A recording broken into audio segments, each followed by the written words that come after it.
Hello বন্ধুরা, কেমন আছেন? আশা করি সবাই ভালো। বন্ধুরা, কৃত্রিম পা হারানো স্বেচ্ছাসেবক দল নেতার পাশে কিন্তু এবার বিএনপি দাঁড়িয়েছে। এরকমই কিন্তু উদ্যোগ কিন্তু বিএনপির তরফ থেকে নেওয়া হয়েছে এবং কিন্তু কৃত্রিম যে পা হারানো স্বেচ্ছাসেবক যে দলটি রয়েছে তারা কিন্তু নেতার পাশে কিন্তু বিএনপি কিন্তু এবার দাঁড়িয়েছে। অবশ্যই কিন্তু আমরা এই বিষয়ে কিন্তু বিস্তারিত আলোচনা করবো। তার আগে আপনি যদি এই চ্যানেলে নতুন থাকে তাহলে কিন্তু চ্যানেলটি সাবস্ক্রাইব করে কিন্তু আমাদের পাশে থাকুন এরকমই নিত্য নতুন রাজনৈতিক আপডেটগুলি কিন্তু সবার আগে পাওয়ার জন্য।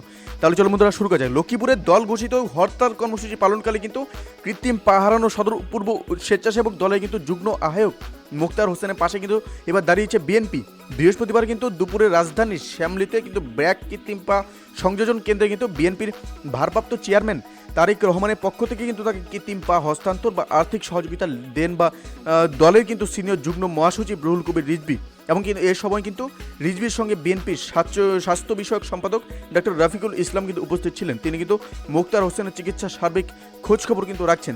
বিএনপি ঘোষিত গত 23শে নভেম্বর কিন্তু লক্ষ্মীপুর হরতালে কর্মসূচি পালনকালে কিন্তু পুলিশ ও আওয়ামী লীগের সমর্থকরা কিন্তু মুক্তার হোসেনের কৃত্রিম পা ভেঙে দেয় বলে অভিযোগ কিন্তু করা হয়। আর এই বিষয়ে কিন্তু বর্তমানে বিএনপি কিন্তু এসে পাশে দাঁড়িয়েছে। অবশ্যই কিন্তু এই বিষয়ে আপনার কি মতামত সেটি কিন্তু আমাদের কমেন্টে জানাতে ভুলবেন না। ভালো থাকবেন, সুস্থ থাকবেন, ধন্যবাদ। দেখা হচ্ছে পরবর্তী নতুন একটি এই ছিল আমাদের একটা ছোট্ট আপডেট যেটি আপনাদের সামনে তুলে ধরলাম। অবশ্যই ভালো থাকবেন, সুস্থ থাকবেন।